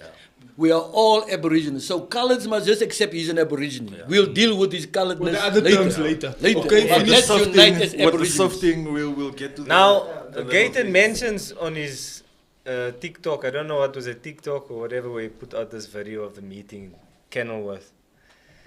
And I mean, government, even him, speaks like it's a favor for us to be discussing something. It's not a favor, number one. First, they must establish that thing in their minds. You're This is not not doing a us a favor favor. to anyone. It is our right. But we ourselves must come to a place where we must understand what is it that unites us. We know, ons is almal dieselfde mense. You can speak to a colored person, that those that classify themselves as colored, you will also say it's a bushi. And what does bushi goes back to a bushman. Facts. So those are semantics that people are trying to confuse us and get us caught up arguing about dumb things. About semantics. trivial. You understand? But the real issue is identity and what goes along with that identity. Aboriginal identity. Yeah. You understand? And this meeting that is there, they want to place people and whatever, but we must first understand that the one thing that, or the biggest issue is the unity Do issue. you think we'll get to a consensus in that meeting? You see, part of what we are I doing. hope that. I'm of this opinion. I The don't the think last so, thing but I say- hope so. The last We thing will. I say this is I do not, I know there's a lot of issues, sorry. I know there's a lot of issues in the Khoisan colored community. And I choose not to talk about that because everyone already is talking about all the bad drugs, Yeah, whatever. we know what's but yeah, not there's working. drugs in every other community. Yeah. And they choose to highlight in our community. So I believe I endorse the positive side of everything Facts. that we do because that's what people don't want to be associated Talk that talk. with bad things, with negative stigmas. They want to be associated with positive things. And this is why for me is we must highlight those things. Not talk about the things that divide us, talk about those things that unite us. You But for understand that what to I'm saying? happen, we must know who we are. Because and this is why I go back to that joke that was made on social media. It's the lack of knowing who we are that we think things like that is funny. And it's again reinforcing the stereotypes of the brown community to say that ons sit in rookpyp, ons is van die, ons is van die, ons is van dronk raak and alles that. And again, we know that there was a gain from the colonizer that forced that to pay the owens with wine. The dope and system. with, the dope system to get the owens Sleg. addicted to that. We also know that there was government intention to push drugs into certain areas. There was intentional moves to make certain communities the way they are today, right? Which is widely understood and known. But my point is that at which point do we get to the place where we say, okay, guys, here's our common ground. Here's who we are. Here's how we understand our ancestors. I'm on a personal journey now trying to understand who my great-grandfather was. I want to actually drive to his grave and see where it is and how it is. I asked my auntie and them, they go to Hitalank and data court, they're not telling me the proper story.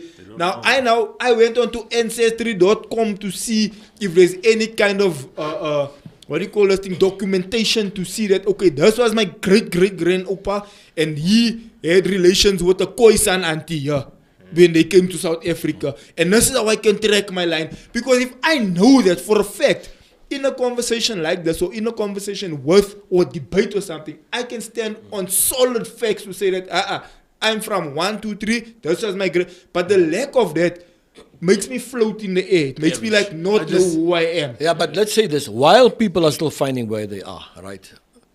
Those who rob our land and the resources are carrying on. It's 30 years into the democracy.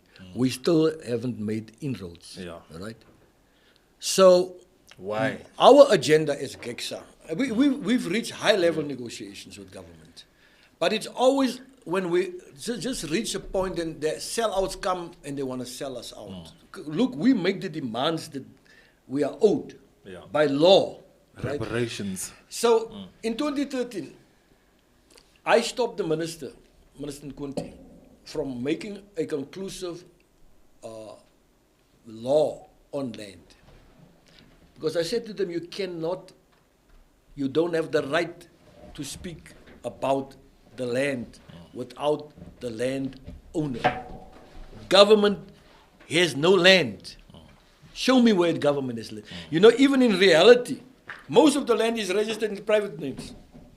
Government is less than 80% of the land. Less than that we 15%. fly over, that's so empty. Yeah. In the beginning, it looked like government only had 7% of the land. Now, the only power that government has now over land is the constitution, is the law. So what we're saying to them, that constitution, we are not going to allow you to interpret it as government having all the power. For your benefit. We are bringing ourselves in terms of Aboriginal law. Yeah. And we will interpret the constitution and force you and the courts to interpret the law inclusively of Aboriginal law and international law that makes provision that the lands and territories of Aboriginal people must be respected. Right? So, for that reason, colored people has too much to lose and had too much to lose for generations. We must put away our personal differences. We must come to a place of commonality and understand that we are losing. The only thing that will allow us to move forward is one identity, and that is Aboriginal identity. Some people want to be kings over others and this and that and that. It's good if it's going to serve the people. For their own. Yeah. But it's not being a king that gives you power. It's the Aboriginal identity. And all those things are subdivisions of that. So my plea with colored people is, I understand there are those who are the mixture of black and white who doesn't have an ancestry, a line of ancestry with us. Okay, you run in your lane, don't disturb us. Those who deny that they are colored, but they are actually, that they are Khoi and Bushman people, but their very faces, their very history testifies against them. They don't know how much they're losing out and how much their descendants in the future is going to lose out as long as we do not embrace our Aboriginality. All our power, government does not have the power that Aboriginal law has. Uncle Larry, I hear everything you say and I agree with everything you say.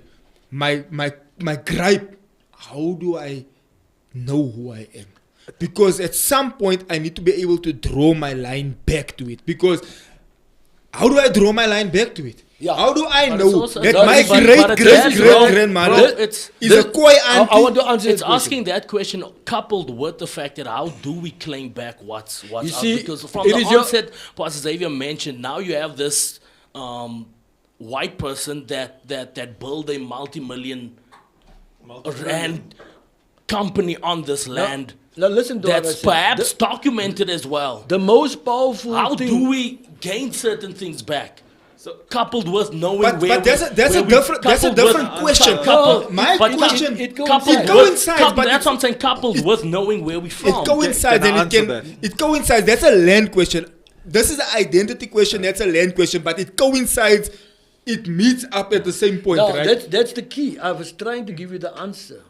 Your Aboriginal identity is the key to That everything. is the key. How do But I the know my reality- Aboriginal but- So identity? can I answer you, You Pastor? already, listen, you don't have to prove to anybody. Yeah.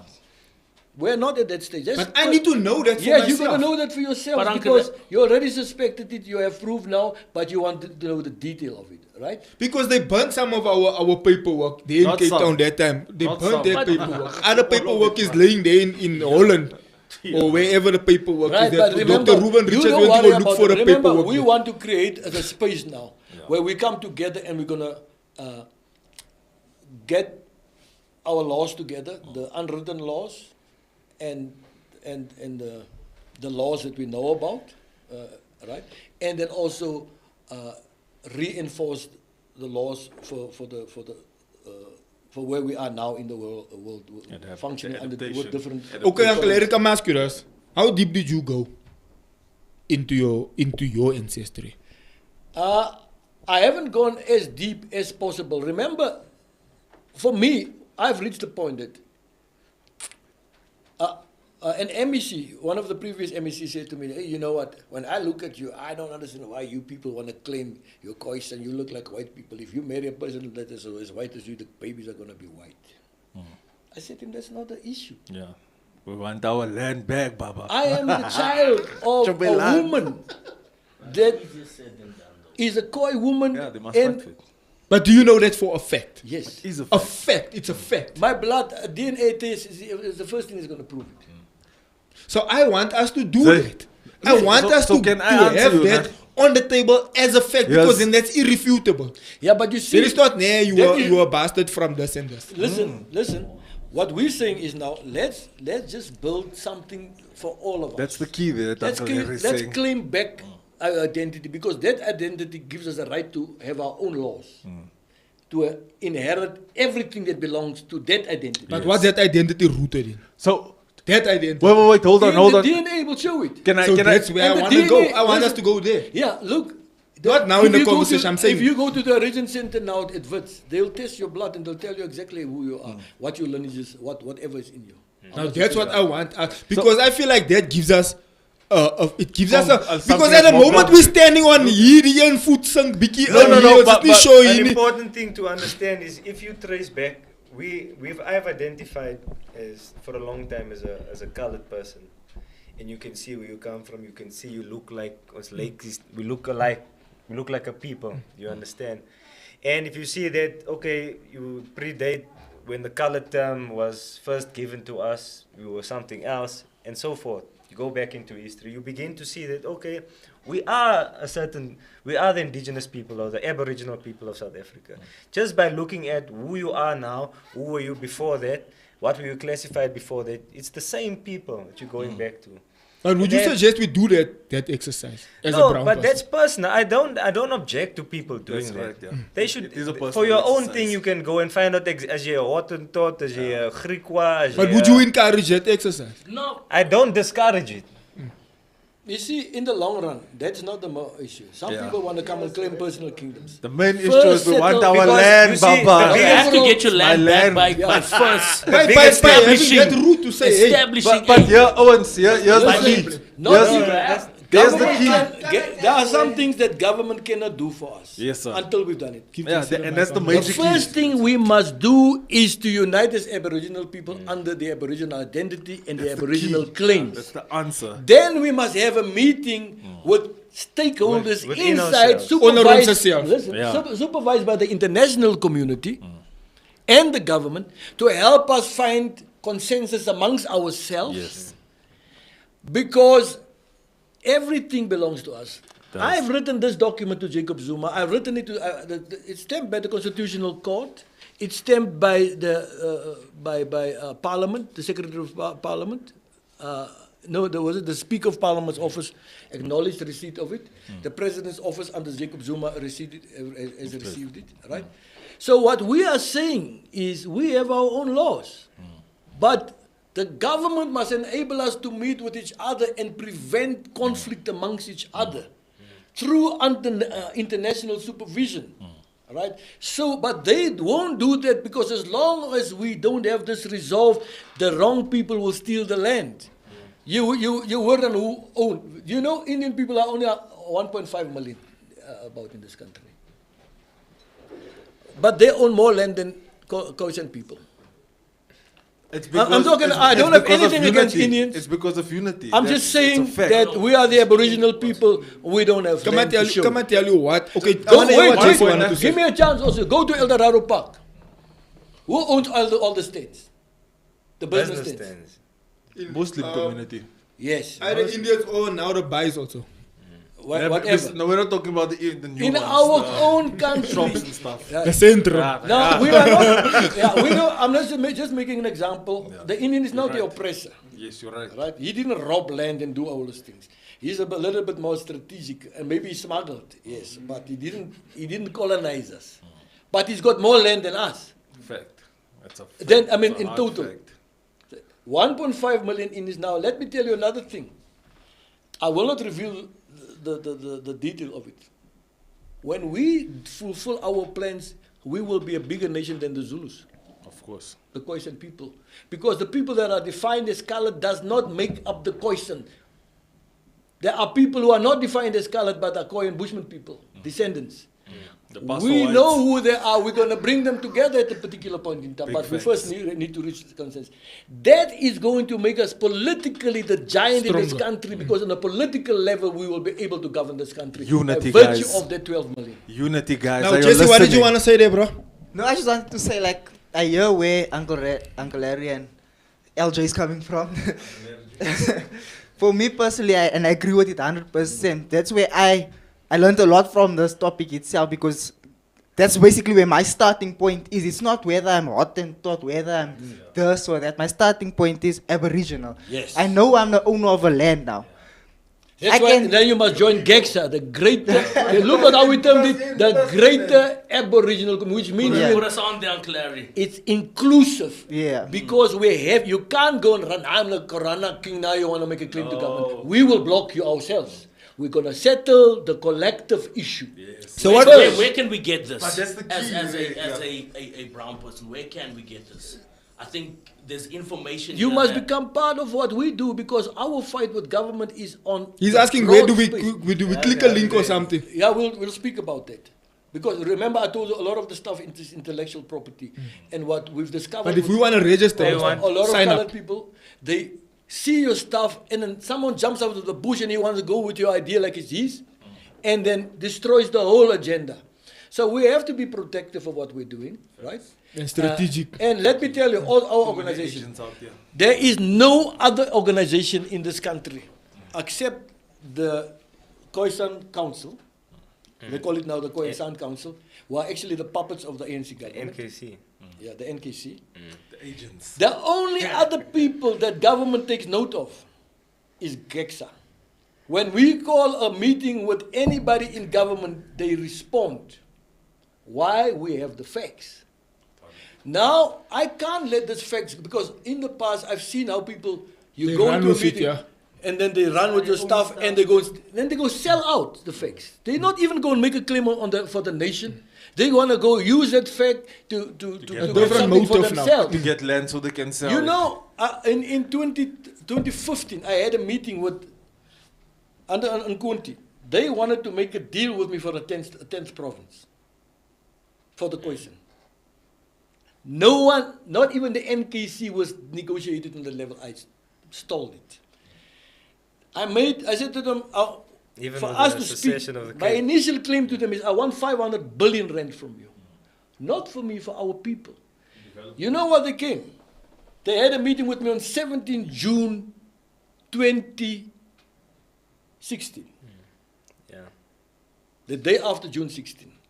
In the Ministry of Land Office. Delegates of the minister. They were willing to negotiate 1 billion rand with me. I said to them, no, I'm not going to accept it. I want to talk the whole deal. We are the only people who push government to change the constitution. When I pick up the phone and I speak to certain people, I don't speak to people that doesn't have authority. Cyril must still hear from me. When we do this thing according to how we will do it, as people who has an Aboriginal right, I'll say this to you. I've said in many meetings, and some of the other Khoisan people said there, and government brought in their advisors and experts. They told them, the advisors of government told them, this man is right. You don't have a choice. Even government fought. So what's Gayton going to do? The now? lawyers. Are you going to the thing of Gayton? No, Gayton must invite me. The minister, the previous minister, when Paul Mashatila was the minister of arts and culture, he invited me.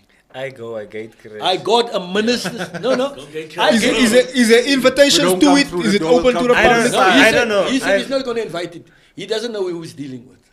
Yeah, look, there was the conversation that he had. He will compete with me, but he doesn't know.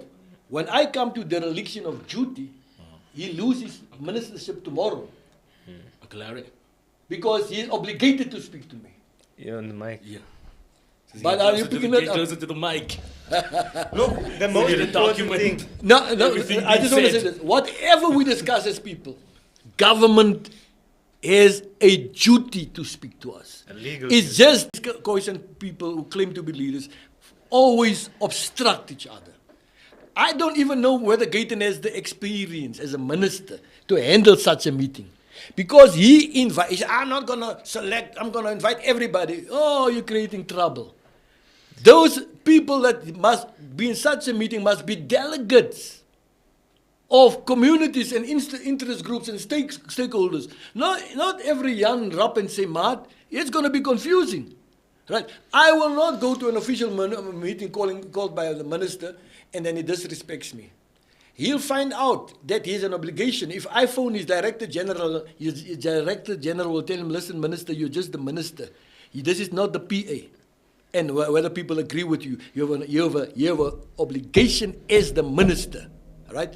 Now, a lot of people are going to rush to that meeting, but I don't even see that much can come of it. I hope something can come of it.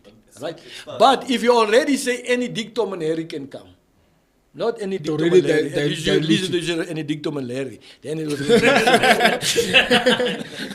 Look, for me, I believe that we must speak, and I said this earlier, you speak positivity.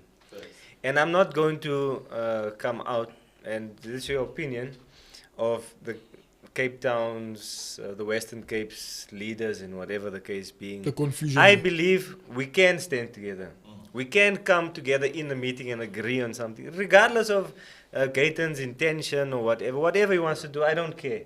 When the people come together and they decide that this is what we're going to do, yeah, then you're missing the point. I'm missing the point. The culture has been they fight each other, they obstruct each other. But we need to break We that must culture, say- otherwise we're not going to move We're forward. the bridge now, the young people. Yeah, right? we are calling the them, bridge that, now. like for this meeting, we want to set the precedent and say, don't go and fight with each other. We're going to stuck by this point for the next 20 years Yes. if We're we not don't gonna pass start by this that point. point. That's what I'm the thing. trying I'm saying if we don't pass this point, We're we're the don't bridge fight. because Ons gaan bly hier stuck. there's the key there, being and the idea of Aborigines that we also watch. It's not that Dick knows with the dreads playing that whoa and throwing boomerang. You know, it's, But no matter you how they understand? look, if it's one of No, us. because we thought, oh, You let talking us about Aborigine, then here's the what Australian you find out. Aborigines I'm just saying, or the that's- American- When you say Aborigine, that's the first image that jumps Yeah, up yeah. because we were whitewashed, you know, to a big extent. So when we understand the context and connotation and meaning of the word, you know, which we don't want to be called Aborigines, we want to say native, right?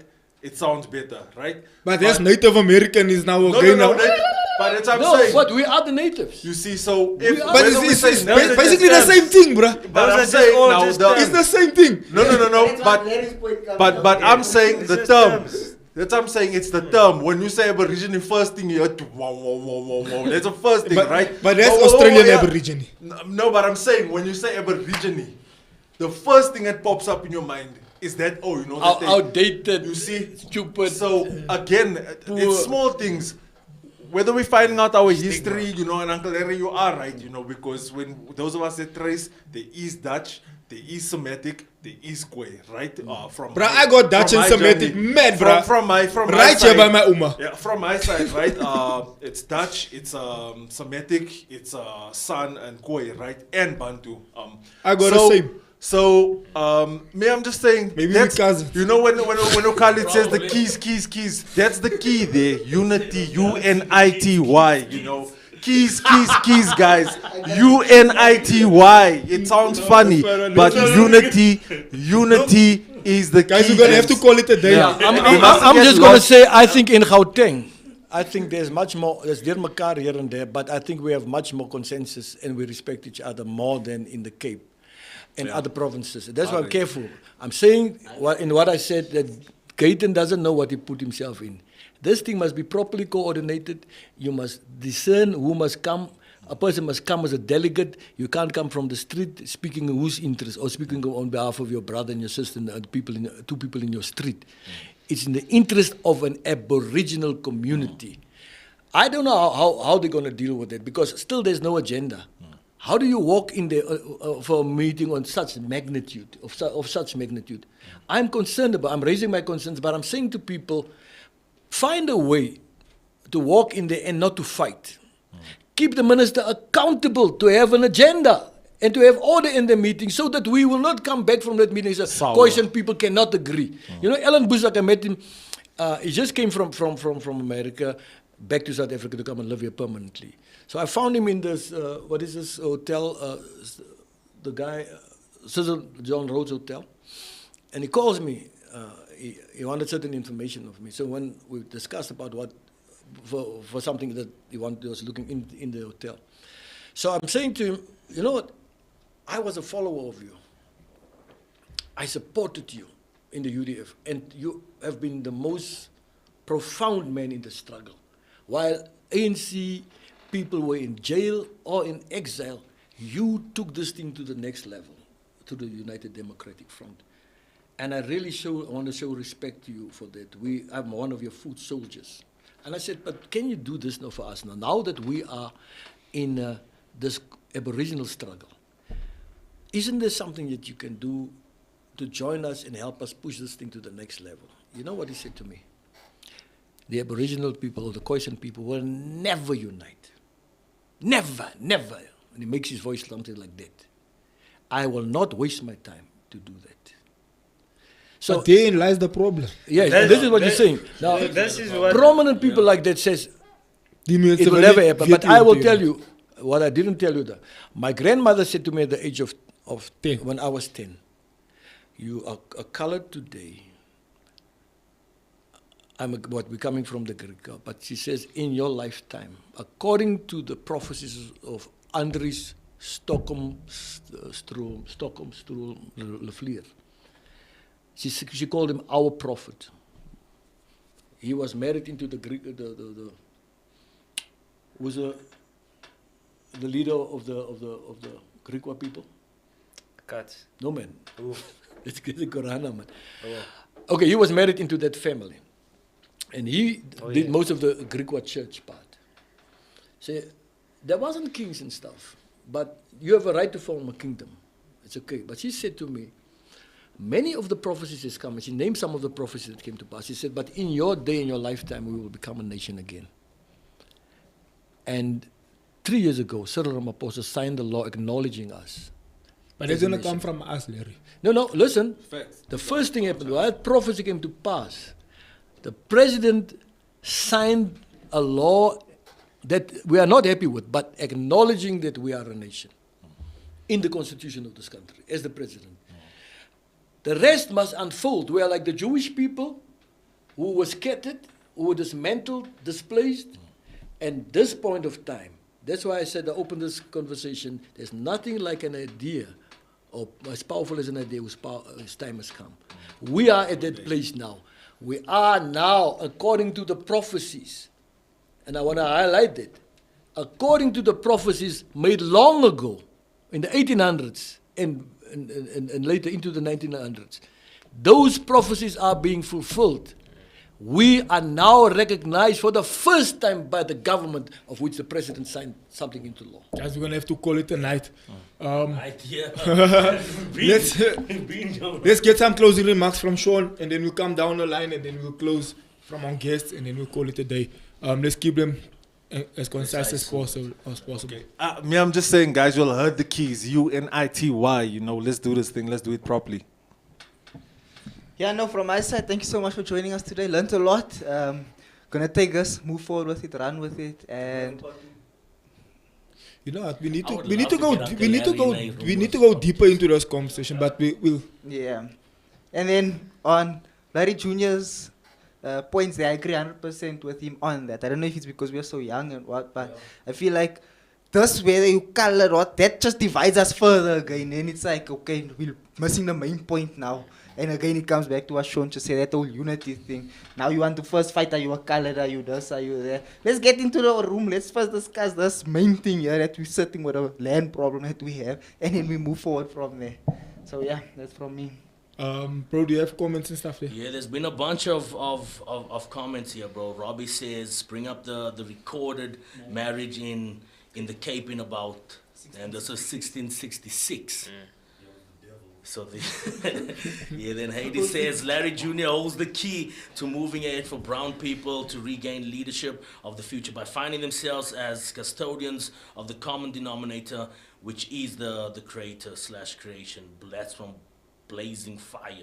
Bro, keep going. Yeah, what up, There's a Blazing lot of Fire? things here that's, You know, you can just use emoji, He's calling Blazing himself Fire. Blazing Fire. Yes, Blazing Fire. Herbert says, my question is, what are you as the panel suggesting how we're going forward by taking the land? Look, So I think we've been into that, but we've have to covered a go- bunch of this. Just a bunch of things. People speaking about the fact that we should unite and unity towards oneness. So there's just a bunch of comments. People really enjoyed the conversation, and I firmly believe that we perish because of a lack of knowledge. So these conversations are definitely pertinent and appreciated. Thank you, guys. Alright, Junior, closing remarks on your side. Look, I think a big part of the objective of why we've come here today was achieved in terms of understanding the history on where we're coming from. And for me, it doesn't end there. We need to know where we're going to. It is very important to know where you're coming from, but it's even more important to know where you're going to. And in order for us to move forward, and I'm happy that we can all agree that the biggest challenge that we have, and the most important thing above everything else, is uniting. Above the land, above everything else, is first we must come together and say, ons gaan saam Let's reach a staan. consensus. Ons gaan saam staan, regardless of our differences. There's one thing unites us. And that's what I believe. It's my stance, it's what I'm pushing, it's what I'm encouraging. Is I don't care what your differences are. I don't care. I care about what brought us together here today, the people that are sitting here, is that we all believe we've suffered something, we have a pain, we share a pain, but we also share a dream. Perfect. Yeah, I would, I'm first of all a Christian, scholar of the word, theologian. So my directives are based on, and the way I speak, the vision may tarry, but it will surely come to pass. A lot of this is in our hands. How are we going to handle it? Strategize. When we reach the point where we can agree, we have come to the point of power, the place of power. That's what I would like us to move to. God told Abraham, your descendants will land up, will become a nation in Israel. For 400 years, it will become worse, they will be oppressed, but I will deliver them with a mighty hand. 400 years, God said, but Israel stayed 430 years. We are responsible to ensure that we do not overspend our time in slavery and We should have bondage. moved on. We cannot afford it 30 years later, or 50 years, 100 years later. Our deliverance is guaranteed, but we must unite And move. and move on. The vision may tarry, that's what I'm saying, Yeah, come on. but it will surely come to pass. Let's do our part. Amen. Family, you heard it. This was special. But Bro, thank 80 you so much. apologies, bro. 80 hours, by the way. Where are the women in your conversation, bro? I think we need to run it Ah, up. bro, that's Let's agenda. get- I someone shut it down. I Now we'll bring in the Yeah, ladies. we can, but fam, thank you for watching. Please do share us with everyone that you think will be interested in this conversation. And yeah, I think let's unite. Let's make the main thing, and let's keep it moving.